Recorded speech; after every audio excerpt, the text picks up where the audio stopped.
तो hello everyone, welcome back to my channel. तो friends, कैसे हैं आप सभी लोग? आई होप आप लोग अच्छे होंगे। आज हम बात करने वाले हैं सब्जेक्ट कॉम्बिनेशन के बारे में, क्योंकि कल एक मेरे व्यूअर ने पूछा कि दी सब्जेक्ट कॉम्बिनेशन में क्या क्या हो सकता है। मुझे बिल्कुल भी इसका आइडिया नहीं है।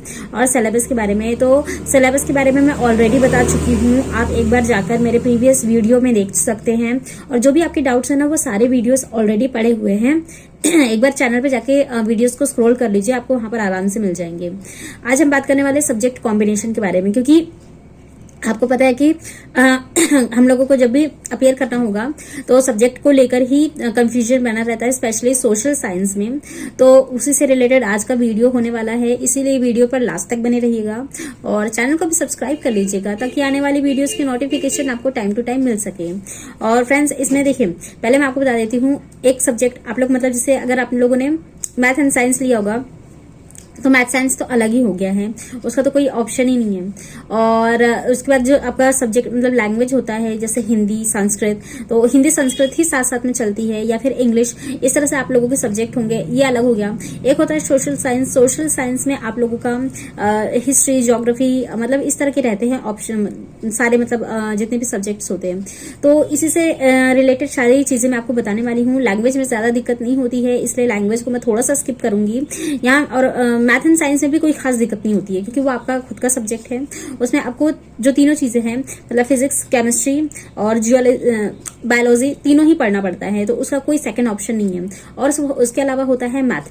मैथ में भी आपको पूरा मैथ पढ़ना है, मतलब उसका सिलेबस तो है नहीं वैसे, लेकिन आप अगर कोई भी प्रीवियस वीडियोस देखेंगे किसी भी टीचर का, तो उन्होंने आराम से आपको बताया हुआ है। प्लस जब सिलेबस आएगा, मतलब टीआरई 4 का सिलेबस आएगा, उसमें भी दिया होगा, और नहीं तो फिर टीआरई 3 के सिलेबस होंगे। आप कहीं भी से भी उसे डाउनलोड कर सकते हैं, मतलब बीपीएससी की वेबसाइट पे दिया हुआ है, आप बीपीएससी की वेबसाइट पर भी जाकर डाउनलोड कर सकते हैं। और नहीं तो फिर किसी भी जो भी, मतलब यूट्यूब पे बहुत सारे लोगों ने बताया है, बल्कि मेरे इसमें पड़ा होगा, आप टेलीग्राम चैनल पे जाके देख लीजिएगा। टेलीग्राम पे भी मतलब उसका नोटिफिकेशन पड़ा हुआ है टीआरई 3 का, आप वहां पर एक बार जाके देख सकते हैं और आपको उसमें अच्छे से मिल जाएगा। तो यहाँ पर अब हम शुरू करते हैं, जो भी मतलब सोशल साइंस से रिलेटेड जितना भी मतलब डाउट है उससे रिलेटेड। तो चलिए फिर देर ना करते, पहले मैं आपको बता देती हूँ, यहाँ पर आपका जो भी सब्जेक्ट होगा, एक सेकेंड। तो जो आपका सब्जेक्ट है उसमें हिंदी, इंग्लिश आपकी लैंग्वेज होती है, ये मैं आपको ऑलरेडी बता चुकी हूँ। मैथ एंड साइंस आपकी लैंग्वेज होती है, सॉरी आपका सब्जेक्ट होता है, और एक सोशल साइंस। तो आज हम डिस्कस करने वाले हैं पहले सोशल साइंस के बारे में। तो आपका देखिए, इसमें पहले हम 6 to 8 के बारे में डिस्कस करेंगे। तो सबसे पहले देखिए, जो 6 to 8 है उसमें आपके जो पेपर है वो ग्रेजुएशन में होने चाहिए। मतलब जैसे कि आप लोगों का जो आपका जियोग्राफी सब्जेक्ट है, मतलब सब्जेक्ट नहीं, उसको बस यही बोलना चाहिए, पेपर एक तरह से आपका जो जियोग्राफी है या तो फिर हिस्ट्री, ये आपका होना चाहिए, मैंडेटरी है ग्रेजुएशन में आप लोगों का, इस तरह से होना चाहिए। तो देखिए, इसमें मतलब इसके लिए आपको 2 शर्त है। पहला तो आपका जो पेपर है वो 80 नंबर का होने वाला है। 80 नंबर का एग्ज़ाम आपका होगा। आपको पता है कि 150 नंबर के पेपर होते हैं, तो जिसमें से जो 30 नंबर है वो आपका लैंग्वेज में चला जाता है, और 120 मार्क्स के आपका एग्ज़ाम होता है। तो जो 20 मार्क्स है इसमें आपका लैंग्वेज ले लीजिए, हाँ, और 120 मार्क्स में आप लोगों का जो 40 मार्क्स है इसका जीएस होता है, मतलब जीके जीएस आपका पूछता है, और 80 नंबर में आपका सब्जेक्ट पूछता है। तो ये जो सब्जेक्ट है ना, ये सारी चीज़ें आपके सब्जेक्ट में आ जाएगी। तो ये जो है ना, आप लोगों को 80 नंबर इसमें आपका सब्जेक्ट पूछा जाएगा, जिसमें आपका 40 नंबर का अलग सब्जेक्ट आएगा और 40 नंबर में अलग सब्जेक्ट आएंगे। तो देखिए, इसमें जो 40 नंबर है, 40 नंबर में आपका देखिए हिस्ट्री और जियोग्राफी मैंडेटरी है। मतलब आप लोगों का एग्ज़ाम, मतलब ग्रेजुएशन में अगर आप लोगों ने ग्रेजुएशन नहीं, आप लोगों का ऑब्वियसली जो हम लोग 6 to 8 की बात कर रहे हैं, तो आप लोगों ने जो भी सब्जेक्ट लिया होगा 11th से ही सब्जेक्ट चूज़ किए जाते हैं। तो उसमें आपने जो भी सब्जेक्ट लिया होगा, तो उसमें आपने हिस्ट्री लिया होगा, जियोग्राफी लिया होगा, पॉलिटी लिया होगा और इकोनॉमिक्स लिया होगा। तो ये 4 सब्जेक्ट होते हैं, आप लोगों को पता है। तो इसमें से आपने जो भी सब्जेक्ट लिया होगा, मतलब सब्जेक्ट क्या, इसमें तो सब्जेक्ट लेना ही नहीं पड़ता है आपको, या तो आप सोशल साइंस सब्जेक्ट लेते हैं, या तो फिर साइंस लेते हैं, या तो फिर आप मैथ लेते हैं। तो इस तरह से है ना, आप लोगों का ये हो जाएगा। तो इसमें कोई चूज़ करने की ज़रूरत नहीं है। इसमें आप लोगों की जो पहले 40 नंबर में है तो उसको आपका हिस्ट्री और जियोग्राफी, इसमें आप लोगों की मैंडेटरी है कि हिस्ट्री और जियोग्राफी आपको सब्जेक्ट लेना पड़ेगा। और जो इसमें जो सेकंड पेपर होता है, मतलब फर्स्ट पेपर ये हो गया, और जो सेकंड पेपर होता है, मतलब दोनों अलग अलग नहीं होते हैं, साथ में ही होता है, लेकिन उसमें मतलब ये ऑप्शन होते हैं आप लोगों के पास। और इसमें जो सेकंड पेपर होता है तो इसमें आपको पॉलिटी, जियोग्राफी, हिस्ट्री या इकोनॉमिक्स, इसमें से कोई भी एक सब्जेक्ट लेना होता है। तो हिस्ट्री और जियोग्राफी में से कोई भी आप एक सब्जेक्ट चूज़ करेंगे, और इसमें से पॉलिटी या जियोग्राफी, हिस्ट्री और इकोनॉमिक्स में से कोई भी एक सब्जेक्ट चूज़ करेंगे। अब मान लिया आपने हिस्ट्री लिया तो हिस्ट्री के साथ आप जियोग्राफी इसमें ले सकते हैं, यहाँ पर जियोग्राफी फिर नहीं रहेगा, या तो आप हिस्ट्री के साथ पॉलिटी ले सकते हैं। अगर आपने जियोग्राफी चूज़ किया है तो जियोग्राफी के साथ आप पॉलिटी ले सकते हैं, जियोग्राफी के साथ आप हिस्ट्री या फिर इकोनॉमिक्स ले सकते हैं। तो इनमें से कोई भी एक और इनमें से कोई भी एक, इस तरह से आपका सब्जेक्ट कॉम्बिनेशन बनेगा 6 to 8 में।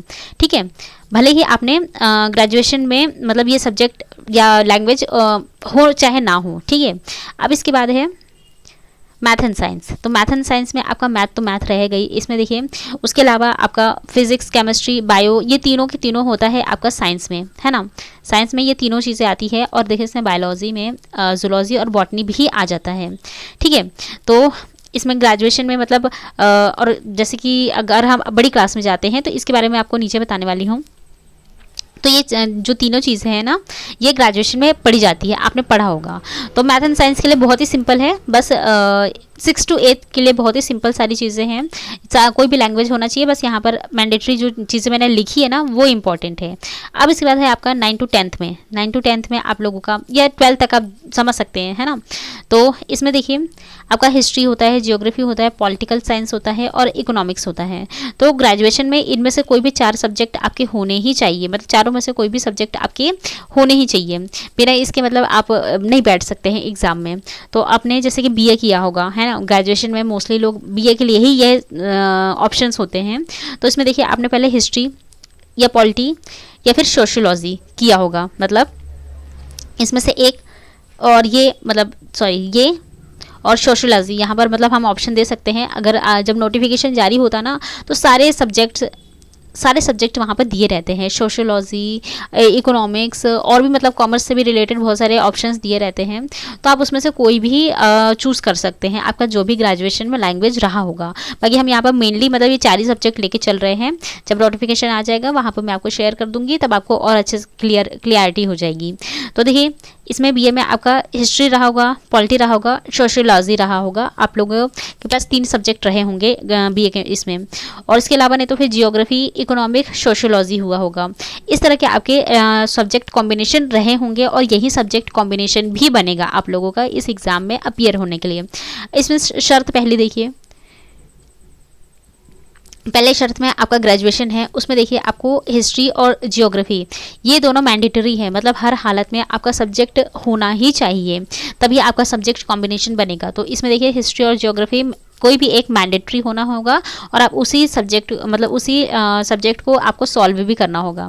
और या तो फिर ग्रेजुएशन में आप लोगों ने का जो सेकंड पेपर है, ये फर्स्ट पेपर ऊपर मैंने आपको बता दिया है, और ये सेकंड पेपर में आपका पॉलिटी, इकोनॉमिक्स, हिस्ट्री, जियोग्राफी होना चाहिए। जैसा कि मैंने ऊपर बताया, अगर आप यहाँ पर हिस्ट्री लेते हैं तो यहाँ पर हिस्ट्री नहीं लेंगे, अब यहाँ पर हिस्ट्री नहीं लेंगे, अब ये तीनों में से कोई भी आप चूज़ कर सकते हैं। अगर आपने ऊपर जियोग्राफी लिया है तो इसमें से जियोग्राफी को कट करके आप ये तीनों में से कोई भी सब्जेक्ट ले सकते हैं। ठीक है, या आई थिंक आपको समझ में आ गया होगा।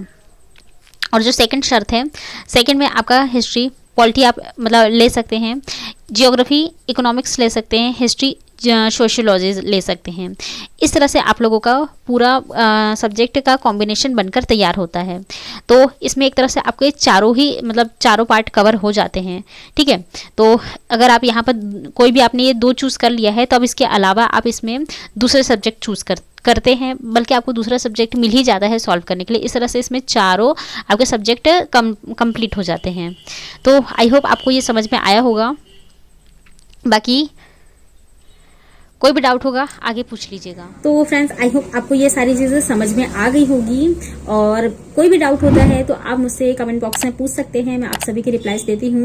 और इसके अलावा टेलीग्राम चैनल से जुड़ जाइएगा, वहां पर डेली अपडेट्स डाली जाती है। अभी आपने देखा उदारवादी चरण और उग्रवादी, मतलब सारी चीजें मैं डाल चुकी हूँ ऑलरेडी, तो आप एक बार उसे जाके जरूर देखिएगा। उसके अलावा भी आपकी सारी काम की चीजें हर दिन डाली जाती है, करंट अफेयर और उसके अलावा जितनी भी चीजें हो रही हैं, मतलब अभी फिलहाल में अपडेट्स जितनी भी आ रही है वो सारी चीजें मैं डालती रहती हूँ। तो टेलीग्राम से चैनल से भी जुड़ जाइएगा। बाकी मिलते हैं मेरे नेक्स्ट वीडियो में। Till then stay happy, stay healthy, bye.